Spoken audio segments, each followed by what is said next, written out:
Olá, pessoal! Tudo bem com vocês? Eu me chamo Camila e hoje eu vim compartilhar com vocês mais uma aula, a nossa terceira aula do nosso estudo sobre a Palavra de Deus para que você conheça o plano de salvação. Então, vamos começar? Hoje nós vamos falar sobre Jesus. Pessoal, a Bíblia atesta que Jesus Cristo é o Filho de Deus que veio ao mundo com uma função ordenada por Deus: morrer por nós a fim de que sejamos salvos por Ele.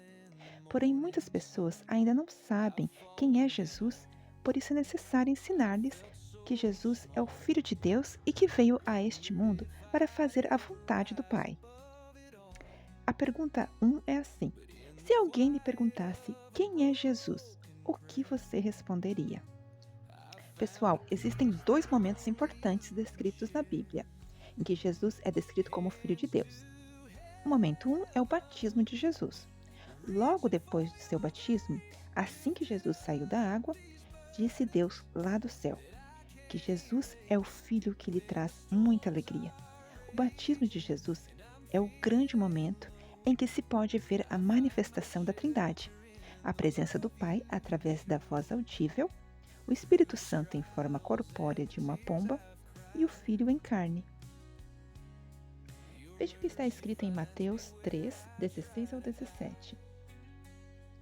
E sendo Jesus batizado, subiu logo da água, e eis que se lhe abriram os céus, e viu o Espírito de Deus descendo como pomba e vindo sobre ele. E eis que uma voz dos céus dizia: Este é meu Filho amado, em quem me comprazo. O segundo momento foi a crucificação de Jesus.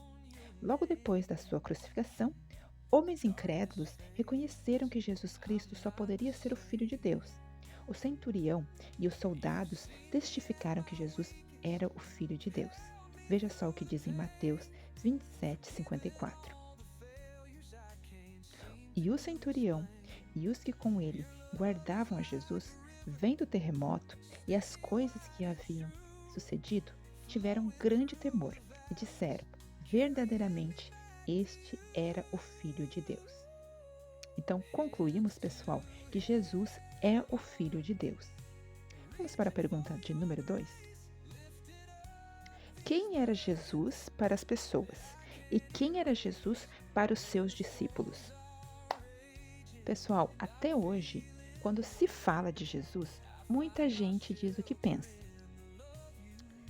Por exemplo, o espírita diz que Jesus era um espírito evoluído.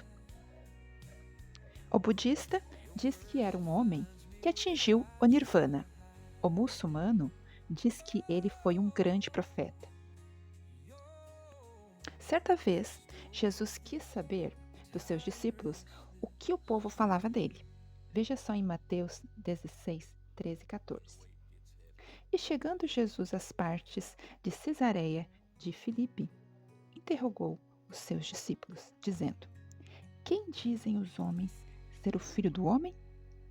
E eles disseram: uns João o Batista, outros Elias, e outros Jeremias, ou um dos profetas.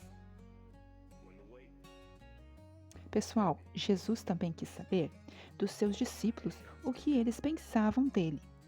O apóstolo Pedro respondeu confiantemente que ele era o Cristo, o Messias, o Filho do Deus vivo. Veja só em Mateus 16, do 15 ao 17. Disse-lhes ele: E vós, quem dizeis que eu sou? E Simão Pedro, respondendo, disse: Tu és o Cristo, o Filho do Deus vivo. E Jesus respondendo, disse-lhe: Bem-aventurado és tu, Simão Barjonas, porque tu não revelou a carne e o sangue, mas meu Pai que está nos céus. Então concluímos, pessoal, que para as pessoas daquela época, como de hoje, Jesus era um espírito iluminado. Para os discípulos, como para os cristãos, Jesus é o Filho de Deus. Vamos para a pergunta de número 3? Como podemos ter certeza de que Jesus é o Filho de Deus? Pessoal, através de algumas profecias, Alguns profetas, homens de Deus, receberam de Deus a revelação de como seria a vinda do Messias. Por exemplo, a profecia 1 se trata de como ele seria gerado. Vejamos o que o profeta Isaías escreveu 730 anos antes de Cristo nascer e o cumprimento da profecia de que o Filho de Deus nasceria de uma virgem. Olha só o que está escrito em Isaías 7,14. Portanto, o mesmo Senhor vos dará um sinal. Eis que a virgem conceberá e dará à luz um filho, e chamará o seu nome Emanuel.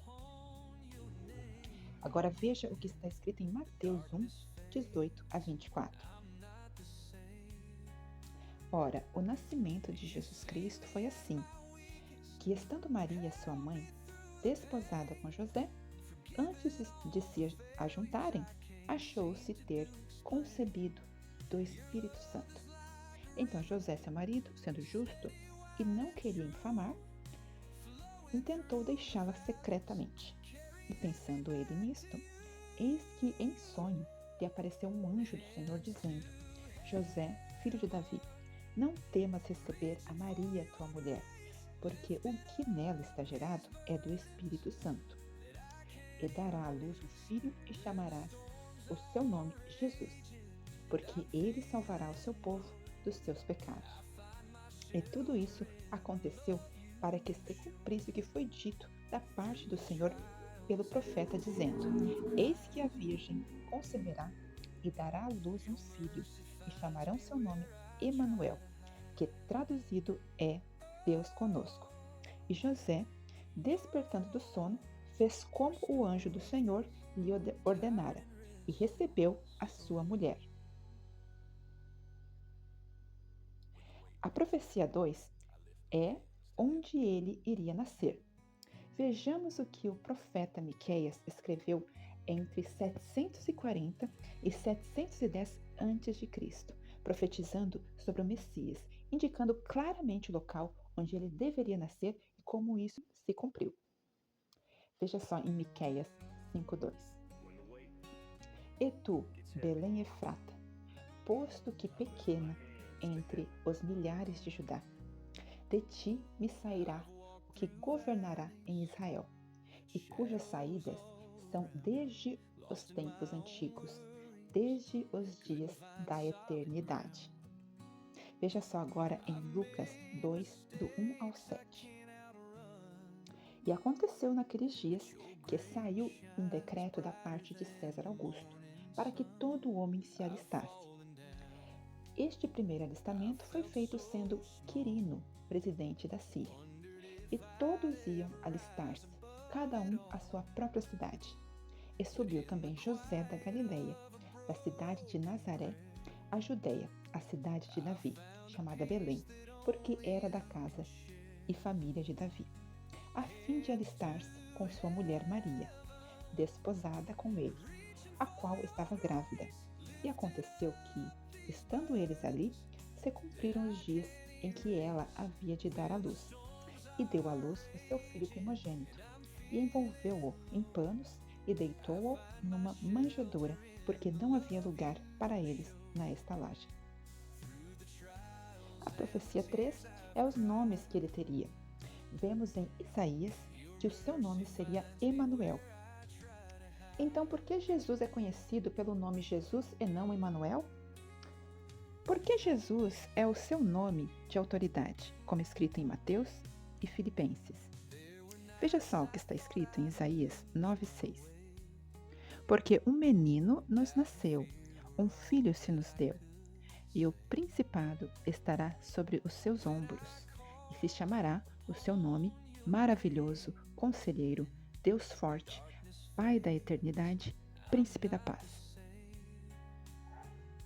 Agora veja o que está escrito em Mateus 1, do 21 ao 25.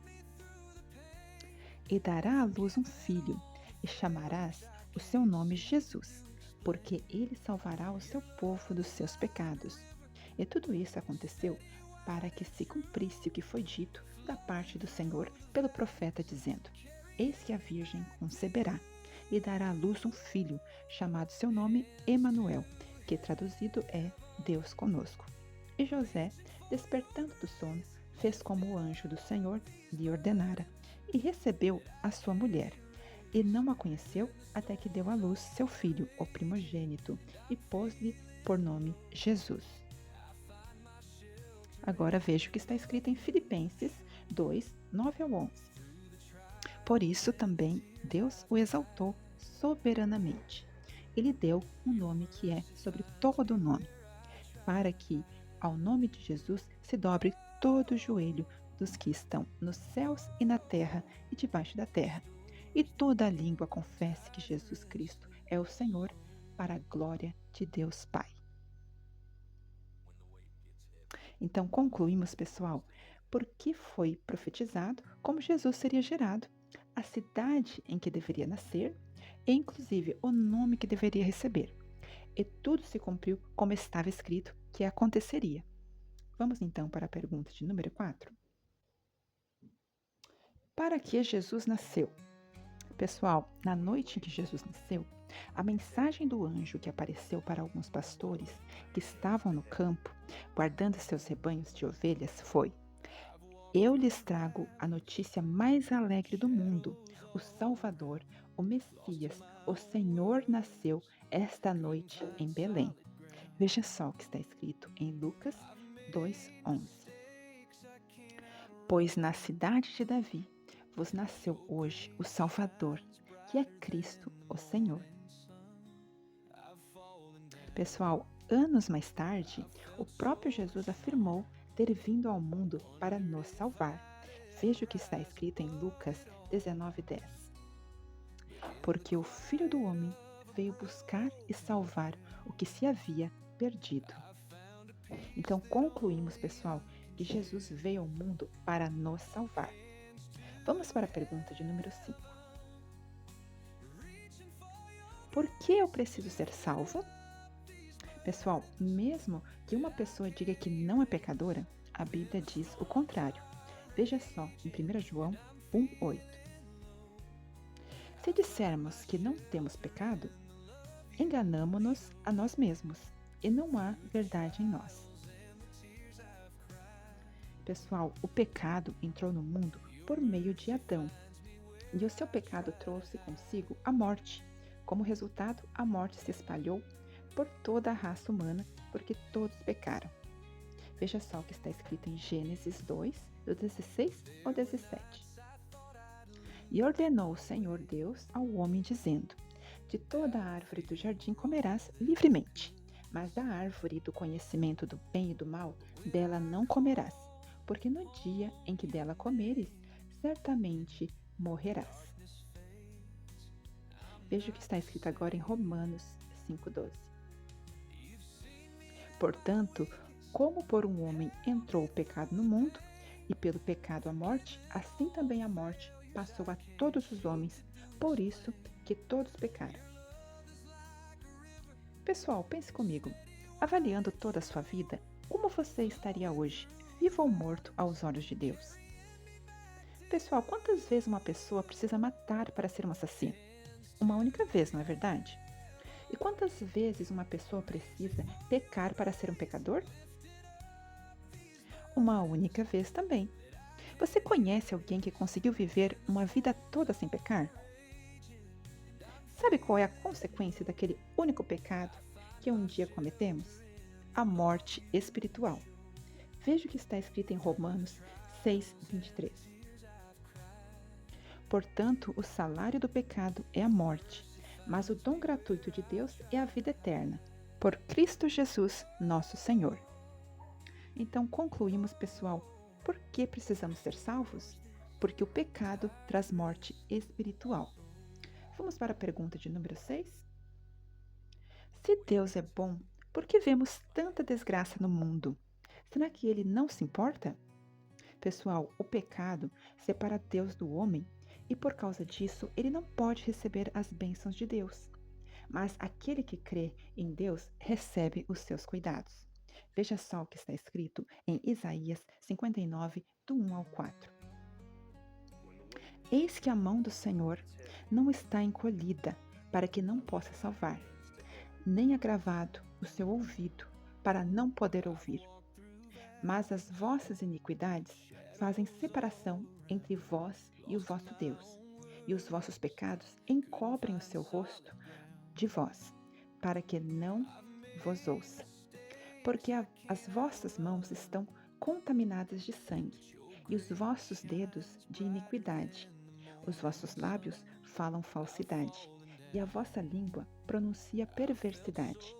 Ninguém há que clame pela justiça, nem ninguém que compareça em juízo pela verdade. Confiam na vaidade e falam mentiras. Concebem o mal e dão à luz a iniquidade. Pessoal, Deus se importa com o homem. Aquele que obedecer não vai passar necessidades e vai prosperar o seu caminho. Veja só o que está escrito em Salmos 37, 25. Fui moço e agora sou velho, mas nunca vi desamparado o justo, nem a sua semente a mendigar o pão. Veja agora o que está escrito em Josué 1:8. Não se aparte da tua boca o livro desta lei, antes medita nele dia e noite, para que tenhas cuidado de fazer conforme a tudo quanto nele está escrito, porque então farás prosperar o teu caminho e serás bem-sucedido. Então podemos concluir, pessoal, que a desgraça vem pelo pecado, mas o justo será poupado dela. Vamos agora para a nossa última pergunta, a pergunta de número 7. Qual foi a maneira que Deus usou para resgatar os homens e nos reconciliar de novo consigo mesmo? Pessoal, Deus mostrou o seu grande amor enviando Cristo para morrer por nós, enquanto ainda éramos pecadores. Graças ao que Jesus Cristo fez, Deus nos declarou sem culpa e prometeu nos salvar da condenação eterna, se confiarmos em seu Filho. Veja o que está escrito em Mateus 18:11. Porque o Filho de Deus veio salvar o que se havia perdido. Agora veja o que está escrito em Atos dos Apóstolos 4:12. E em nenhum outro há salvação, porque também debaixo do céu nenhum outro nome há, dado entre os homens, pelo qual devemos ser salvos. Então podemos concluir, pessoal, que Deus enviou o seu Filho não para condenar o mundo, mas para que o mundo fosse salvo por ele. Pessoal, Jesus é o Filho de Deus que foi enviado por ele para nos salvar da morte espiritual. Pessoal, então chegamos a mais um final de estudo. Eu agradeço a sua companhia até aqui. E na próxima aula, a aula de número 4, nós vamos falar do plano de Deus. Você sabe qual é o plano de Deus? Se você não sabe, você vai descobrir então na próxima aula. Desejo um ótimo dia para você e até mais, pessoal. Tchau, tchau.